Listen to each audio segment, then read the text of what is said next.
नमस्कार, मी श्वेता अंकले. तरुण भारत न्यूज बुलेटिनमध्ये आपल्या सर्वांचे स्वागत. आता पाहूया ठळक घडामोडी. बेळगाव शहर व उपनगरात होळी व रंगोत्सवाच्या पार्श्वभूमीवर धुलीवंदनाचा उत्सव आज प्रचंड उत्साहात साजरा करण्यात आला. शहरातील सीपीएड ग्राउंड, पांगुळ गल्ली, गवळी गल्ली, भडकल गल्ली, संभाजी उद्यान, लेले ग्राउंड, टिळकवाडी, भाग्यनगर आणि अनगोळ परिसरामध्ये आबाल, वृद्ध, युवक आणि युवतींनी रंगीबेरंगी रंग आणि चित्रविचित्र मुखवटे परिधान करून संगीताच्या तालावर थिरकताना आनंदाचा जल्लोष निर्माण केला. पोलीस आयुक्त भूषण बोरसे यांच्या निर्देशानुसार 1000हून अधिक पोलीस अधिकारी, गृहरक्षक दलाचे 250 जवान, राज्य राखीव दल आणि शहर सशस्त्र दलाच्या तुकड्या तसेच अग्निशमन दल व एसडीआरएफच्या युनिट्स चौक ठिकाणी तैनात करण्यात आल्या. 500हून अधिक सीसीटीव्ही कॅमेरेद्वारे व 8 ड्रोन सुरक्षा सुनिश्चित केली गेली होती. तसेच नैसर्गिक रंग वापरण्याचे आणि वाहतुकीला अडथळा न आणण्याचे आवाहन करण्यात आले. तरुणाईने सामाजिक संदेश देणाऱ्या टी-शर्ट्स परिधान केलेले दिसून आले. होळीच्या एक दिवस आधीपासूनच व्हॉट्सॲपवर बुरा न मानो होली है अशा संदेशांनी आणि स्टेटस अपडेट्सनी उत्साहपूर्वक तयारी सुरू होती. बेळगाव जिल्हा न्यायालय येथे बॉम्ब ठेवण्यात आल्याची माहिती एका ईमेलद्वारे मिळाल्याने न्यायालय परिसरात आज मंगळवार दिनांक 3 मार्च रोजी सकाळी मोठी खळबळ उडाली. माहिती मिळताच पोलीस प्रशासनाने तातडीने न्यायालय परिसर रिकामा करून सुरक्षा व्यवस्था कडक करण्यात आली होती. श्वान पथकासह पोलिसांनी संपूर्ण परिसराची सखोल तपासणी करत प्रत्येक विभागाची बारकाईने पाहणी केली. सुरक्षेच्या कारणास्तव काही काळासाठी न्यायालयीन कामकाज स्थगित करण्यात आले होते. दरम्यान सदर ईमेल हा खोटा असून बेळगावसह कलबुर्गी व राज्यातील इतर जिल्हा न्यायालयाला अशा खोट्या ईमेलद्वारे धमकी दिली जात असल्याचे पोलीस सूत्रांकडून सांगण्यात आले आहे. सद्यस्थितीत इराण आणि अमेरिका युद्ध परिस्थितीमुळे पोलीस प्रशासन अधिक सतर्क झाले आहे. सार्वजनिक ठिकाणी मद्यपान करणाऱ्यांविरोधात बेळगाव शहर पोलीस आयुक्तालय अंतर्गत पोलिसांनी कारवाई तीव्र केली असून उद्यमबाग व बेळगाव ग्रामीण पोलिसांनी तिघांविरुद्ध अबकारी गुन्हे नोंदवले आहेत. पोलीस आयुक्त भूषण बोरसे यांनी पत्रकाद्वारे ही माहिती दिली. उद्यमबाग औद्योगिक वसाहतीत महेंद्र रवींद्र कोलकार वय 36 आणि नागराजू बाळप्पा नायक वय 35 यांना ताब्यात घेऊन त्यांच्यावर एफआयआर दाखल करण्यात आले. सदर कारवाई उद्यमबाग पोलीस उपनिरीक्षक पीजी गुंडप्पगोळ यांनी केली. तसेच बेळगाव ग्रामीण पोलिसांनी मंडोळी नजीक नानावाडी रोड परिसरातून सुहास चंद्रकांत मोहिते वय 25 याला ताब्यात घेऊन त्याच्या विरुद्धही गुन्हा नोंदवला असल्याची माहिती आहे. बेळगावातील श्री अश्वत्थामा मंदिर, पांगुळ गल्ली येथे धुलीवंदनानिमित्त पार पडलेल्या लोटांगणाच्या प्राचीन परंपरेला यंदाही हजारो भाविकांनी उत्स्फूर्त प्रतिसाद दिला. आज मंगळवार दिनांक 3 मार्च रोजी चंद्रग्रहणाच्या पार्श्वभूमीवर सकाळच्या सत्रातही भक्तांचा उत्साह ओसंडून वाहताना दिसला.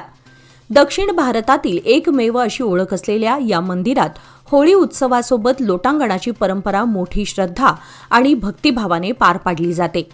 नवस फेडण्यासह नव्या वाटचालीकरिता आशीर्वाद घेण्यासाठी बेळगावसह परिसरातील असंख्य नागरिकांनी मोठी उपस्थिती लावली होती. होळीच्या रंगोत्सवात आणि प्राचीन परंपरेच्या संगमाने पांगुळ गल्ली भक्तिमय वातावरणात न्हाऊन निघाली. दरम्यान पोलीस बंदोबस्त चोख ठेवण्यात आला होता. कार्यक्रमाला कोणतेही गालबोट लागू नये यासाठी पंचमंडळींसह पोलीस खाते सतर्क होते.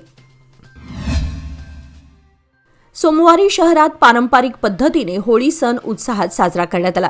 होळीच्या आनंदासाठी लोकांनी पुरणाची पोळी, होळीचे आरोळे आणि लाकडाचे ओंडके गोळा करून सजावट केली होती. पांगुळ गल्ली येथे अश्वत्थामा मंदिरासमोर पारंपरिक विधीनुसार होळी दहन करण्यात आले आणि नंतर लोटांगण सोहळ्यासाठी तयारी झाली. शहरातील विविध होळी कामांना मंदिरांमध्ये विशेष पूजा आणि धार्मिक कार्यक्रम पार पडले, ज्यामध्ये नागरिकांनी नैवेद्य दाखवून सहभाग घेतला. लहानांपासून ते ज्येष्ठांपर्यंत सर्वांनी उत्स्फूर्त सहभाग घेतल्यामुळे सणाचे वातावरण भक्तिमय आणि आनंदमय बनले होते. बेळगाव शहर परिसरासह रक्षक कॉलनी आणि विजयनगर भागामध्ये सोमवारी सायंकाळी पारंपरिक पद्धतीने होलिकोत्सव मोठ्या उत्साहात साजरा करण्यात आला. सायंकाळी सुमारे 5:55 हुताशनी पौर्णिमेला प्रारंभ झाल्यानंतर रक्षक कॉलनीतील चौकामध्ये विधिवत होळी रचून पूजन करण्यात आले. या निमित्ताने परिसरातील मंदिरांमध्ये सकाळी विशेष पूजा आणि धार्मिक कार्यक्रमांचे आयोजन करण्यात आले होते. युवक मंडळ, महिला मंडळ आणि स्थानिक नागरिकांनी उत्सवाच्या तयारीत सक्रिय सहभाग घेतला, तर सायंकाळी महिलांकडून पारंपरिक गारहाणे व धार्मिक विधी पार पाडल्यानंतर होळी प्रज्वलित करण्यात आली. लहानांपासून ज्येष्ठांपर्यंत सर्वांनी यामध्ये उत्स्फूर्त सहभाग नोंदवत एकोप्याचा संदेश देत होळी सण साजरा केला. आज मंगळवार दिनांक 3 मार्च रोजी चंद्रग्रहणाच्या पार्श्वभूमीवर बेळगाव शहरातही ग्रहणाचा प्रभाव स्पष्ट दिसून आला. दक्षिण काशी म्हणून ओळखल्या जाणाऱ्या शहरातील सुप्रसिद्ध श्री कपिलेश्वर मंदिरात विशेष पूजेचे आयोजन करण्यात आले होते. मंदिराच्या गर्भगृहाचे दरवाजे सकाळी 11 वाजल्यापासूनच बंद ठेवण्यात आले, तर स्वयंभू शिवलिंग बिल्वपत्रांनी झाकले होते. पहाटे 5 वाजल्यापासून सुरू झालेल्या विशेष पूजेअंतर्गत भगवान शिवाच्या पिंडीवर पंचामृत अभिषेक करण्यात आला. चंद्रग्रहण संपल्यानंतर सायंकाळी 7 वाजल्यापासून भक्तांना पुन्हा दर्शनासाठी मंदिरात प्रवेश देण्यात आला. बिजगर्णी गावातील शेतवडी परिसरामध्ये कोसळण्याच्या मार्गावरील विद्युत खांबामुळे शेतकऱ्यांना जीव मुठीत घेऊन शेतीकामे करावी लागत आहेत. ग्रामपंचायत हद्दीतील सर्वे क्रमांक 153 मधील येळेबैल रोडलगत शेतकरी संभाजी जाधव यांच्या शेतातील हा खांब गेल्या 2-2.5 वर्षांपासून झुकलेल्या अवस्थेत असून तो केव्हाही कोसळण्याची भीती व्यक्त केली जात आहे. विद्युत वाहिन्यांचा वाढता ताणामुळे खांब अधिकच कलंडत असून संभाव्य दुर्घटनेचा धोका निर्माण झाला आहे. धोक्याची तीव्रता लक्षात घेऊन शेतकऱ्यांनी दोरखंड बांधून तात्पुरती उपाययोजना केली असली तरी ती अपुरी ठरत आहे. याबाबत हेस्कॉमच्या उचगाव उपकेंद्राकडे लेखी तक्रार देऊनही कोणतीही कारवाई न झाल्याने ग्रामस्थांनी तातडीने दुरुस्तीची मागणी केली आहे. शहरातील रामतीर्थनगर आणि बाळकृष्णनगर परिसरात घरफोडीच्या 2 घटनांमुळे मोठा आर्थिक फटका बसला आहे. रामतीर्थनगरमध्ये एका घरातून सुमारे 10 लाख रुपयांच्या दागिन्यांचा ऐवज चोरीला गेला असून या प्रकरणी माळ मारुती पोलीस स्थानकात फिर्याद नोंदवण्यात आली आहे. सदर चोरी 26 डिसेंबर 2024 ते 8 जानेवारी 2025 दरम्यान झाल्याचा संशय व्यक्त केला जात असून सध्या घरकाम करणाऱ्या मोलकर्णीवर पोलीस अधिक तपास करत आहेत. बाळकृष्णनगर येथील एका बंद घरातून चोरट्यांनी 1,47,560 रुपयांचा ऐवज लांबवला होता, ज्यामध्ये 432 ग्रॅम चांदीचे दागिने आणि 80,000 रुपयांची रोख रक्कम होती. याबाबत गणेश संजय घट्टे यांनी शहापूर पोलीस स्थानकात तक्रार दिली आहे. दोन्ही घटनांमुळे परिसरात नागरिकांमध्ये भीतीचं वातावरण निर्माण झालं असून पोलीस प्रशासनाने गस्त वाढवण्याची मागणी करण्यात येत आहे. पतंगाने मला काय शिकवलंय सांगू? वर जाता जाता दोर सुटू देऊ नका. थोडी तरी इन्व्हेस्टमेंट FD मध्ये नक्की करा, कारण FD आहे तर स्टडी आहे. लोकमान्य FD सोबत मिळवा best interest rate. Lokmanya FD आहे तर स्टडी आहे.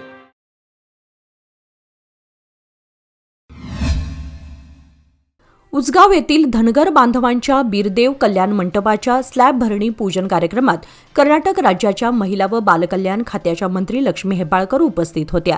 त्या म्हणाल्या की त्यांच्या मतदार क्षेत्रामध्ये 2,000 कोटींच्या निधीतून अनेक विकास कामे सुरू असून या भागामध्ये खऱ्या अर्थाने विकासाची गंगोत्री आणली गेली आहे. कार्यक्रमाच्या अध्यक्षस्थानी काडाचे अध्यक्ष युवराज कदम होते. त्यांनी सर्व जनतेला सहकार्य करून मंडपाचे काम लवकर पूर्ण करण्याचे आवाहन केले. या कल्याण मंडपासाठी आतापर्यंत 55 लाख रुपये मंजूर झाले असून उर्वरित रक्कम लवकरच मंजूर करून पुढील काम पूर्ण करण्याचे लक्ष्मी हेब्बाळकर यांनी आश्वासन दिले. कार्यक्रमामध्ये ब्लॉक काँग्रेस अध्यक्ष बाळू देसूरकर, माजी ग्रामपंचायत अध्यक्ष नारायण गडकरी आणि उपाध्यक्ष भागांना नरोटे यांच्यासह स्थानिक अधिकारी उपस्थित होते. दोडामार्ग वनक्षेत्रातून 4 दिवसांपूर्वी चंदगड वनक्षेत्रात प्रवेश केलेल्या राजा या टस्कर हत्तीने उमगाव ग्रामपंचायत हद्दीतील माळीवाडी व धुरीवाडी परिसरामध्ये मुक्काम ठोकला आहे. या हत्तीने अनेक शेतकऱ्यांच्या फळझाडांची तसेच शेतीसाठी असलेल्या पाईपलाईनची मोडतोड करून मोठे नुकसान केले आहे. धुरीवाडी व माळीवाडीतील शेतकऱ्यांच्या नारळबागा तसेच मका, ऊस आणि मिरची पिकांचंही मोठ्या प्रमाणात नुकसान झाल्याची नोंद आहे. पिकांच्या संरक्षणासाठी उभारलेले सिमेंटचे खांब व काटेरी तारेचे कुंपण तोडून हत्ती थेट शेतात शिरत असल्याने ग्रामस्थांमध्ये भीतीचं वातावरण निर्माण झालं आहे. हत्तीच्या हालचालींवर लक्ष ठेवण्यासाठी वन विभागाची 2 पथके दिवस रात्र कार्यरत असून नागरिकांनी सतर्क राहण्याचं आवाहन करण्यात आलंय. संगोळी येथील क्रांतीवीर संगोळी रायण्णा सैनिक शाळेमध्ये प्रशासनिक व शैक्षणिक समितीची बैठक जिल्हाधिकारी मोहम्मद रोशन यांच्या अध्यक्षतेखाली पार पडली. बैठकीमध्ये शाळेच्या प्रशासनिक कामकाजाचा सविस्तर आढावा घेण्यात आला. तसेच शैक्षणिक प्रगती, विद्यार्थ्यांच्या गुणवत्ता वाढीसाठी राबवण्यात येणारे उपक्रम, शिस्त, पायाभूत सुविधा व शिक्षकांच्या कार्यक्षमतेबाबत चर्चा करण्यात आली. विद्यार्थ्यांच्या सर्वांगीण विकासासाठी आवश्यक उपाययोजनांवरही सखोल विचार-विनिमय झाले. माननीय जिल्हाधिकाऱ्यांनी शाळेच्या कार्याबद्दल समाधान व्यक्त करत आगामी शैक्षणिक वर्षामध्ये अधिक गुणवत्तापूर्ण कार्य करण्यासाठी मार्गदर्शन केले. बैठकीस शाळेचे मुख्याध्यापक, समिती सदस्य तसेच संबंधित अधिकारी उपस्थित होते. बैठक यशस्वीरित्या पार पडल्याबद्दल सर्वांचे आभार मानण्यात आले. उन्हाळी सुट्टीमध्ये विद्यार्थ्यांना वाचनाची गोडी लागावी आणि त्यांचा शैक्षणिक व बौद्धिक विकास सातत्याने सुरू राहावा यासाठी शिक्षण खात्यातर्फे विशेष उपक्रम राबवण्यात येणार आहे. सरकारी व अनुदानित शाळांमध्ये LKG ते 10वी पर्यंतच्या विद्यार्थ्यांना मोफत पुस्तके उपलब्ध करून देण्याचा निर्णय घेण्यात आला आहे. मे महिन्याच्या पहिल्या आठवड्यापासून शाळांना पुस्तके वितरित करण्यासाठी शिक्षण खात्यातर्फे आराखडा तयार केला जाणार आहे. या उपक्रमामुळे विद्यार्थ्यांचा सुट्टीतील मोकळा वेळ वाचनासाठी वापरता येणार असून त्यांच्यामध्ये वाचन संस्कृती रुजण्यास मदत होईल. तसेच विद्यार्थी मोबाईल, टीव्हीपासून काही अंशी दूर होतील असा विश्वास व्यक्त होत आहे. नव्या शैक्षणिक वर्षापूर्वी पुस्तके उपलब्ध झाल्यामुळे विद्यार्थ्यांचे शैक्षणिक नुकसान होणार नाही असा विश्वास व्यक्त केला जात आहे. शिक्षण तज्ज्ञांच्या मते वाचनामुळे भाषा समृद्ध होते, कल्पनाशक्ती वाढते आणि विचार करण्याची क्षमता वाढते. उपक्रम यशस्वी करण्यासाठी शिक्षक, पालक आणि शाळा व्यवस्थापन समित्यांचे सहकार्य घेतले जाणार आहे. अथणी शहरातील शशिकांत सुभाष दोड्डणवर हे पर्यटनासाठी दुबई येथे गेले असता तेथील युद्धसदृश परिस्थितीमुळे विमान उड्डाणे रद्द करण्यात आल्याने ते दुबईत अडकून पडल्याची माहिती समोर आली आहे. ही बाब समजताच अथणीचे आमदार लक्ष्मण सवदी यांनी संबंधित युवकास व्हिडिओ कॉलद्वारे संपर्क साधून परिस्थितीची माहिती घेतली. कोणतीही भीती न बाळगता धैर्य ठेवावे असे सांगत लवकरात लवकर सुरक्षितपणे मायदेशी परत आणण्यासाठी आवश्यक ती कार्यवाही करण्यात येईल अशी ग्वाही त्यांनी दिली. तसेच संबंधित शासकीय अधिकाऱ्यांशी संपर्क साधून आवश्यक मदत उपलब्ध करून देण्यासाठी प्रयत्न सुरू असल्याचेही त्यांनी स्पष्ट केले. युवकाच्या कुटुंबियांना यामुळे मोठा दिलासा मिळालाय. शरीर सौष्ठवपटू अक्षय मुदगेकर यांनी आपल्या पिळदार शरीर यष्टीच्या बळावर 6व्या रॉ फिटनेस जिम मर्यादित शरीर सौष्ठव स्पर्धेमध्ये मिस्टर रॉ फिटनेस हा मानाचा किताब पटकावला, तर मास्टर्स गटामध्ये पिळदार शरीर यष्टीच्या संदीप पाटील याने बाजी मारली. रॉ फिटनेस व Belgaum district body building and association यांच्या संयुक्त विद्यमाने सुरेश चौगुले यांच्या स्मरणार्थ आयोजित ही शरीर सौष्ठव स्पर्धा रॉ फिटनेस जिमच्या सभागृहात आयोजित करण्यात आली होती. या स्पर्धेमध्ये 42हून अधिक शरीर सौष्ठवपटूंनी भाग घेतला होता. मानाच्या रॉ फिटनेस या किताबासाठी झालेल्या स्पर्धेमध्ये शरीर सौष्ठवपटू सुनील गुंजाळ, अक्षय मुदगेकर, सौरभ दिवटे, कपिल कामन्नाचे, श्रीमेश खन्नूकर यांच्यात स्पर्धा रंगली होती. कर्नाटक शासनाने 2026 मध्ये शिक्षण विभागाच्या भरती व पदोन्नती नियमांमध्ये महत्त्वपूर्ण सुधारणा करून मुख्याध्यापक पदासाठी नवीन निकष जाहीर केले आहेत. नवीन नियमांनुसार पदोन्नतीसाठी 2 पदे पदवीधर प्राथमिक शिक्षकांसाठी तर 1 पद प्राथमिक शिक्षकांसाठी राखीव राहणार आहे, ज्यामुळे प्रक्रिया अधिक पारदर्शक व शिस्तबद्ध होईल. मुख्याध्यापक पदासाठी पात्र ठरण्यासाठी संबंधित शिक्षकाने किमान 12 वर्षांची नियमित सेवा पूर्ण केलेली असणे आवश्यक आहे आणि सेवा सातत्यपूर्ण व समाधानकारक असावी. पदोन्नती प्रक्रियेत केवळ वरिष्ठता नव्हे तर गुणवत्ता, सेवा नोंद व प्रशासकीय कार्यक्षमता यांनाही महत्त्व दिलं जाणार आहे. या सुधारणा राज्यातील शासकीय शाळांमधील नेतृत्व अधिक सक्षम करतील आणि विद्यार्थ्यांच्या शैक्षणिक गुणवत्तेत सकारात्मक बदल घडवेल अशी अपेक्षा व्यक्त केली जात आहे.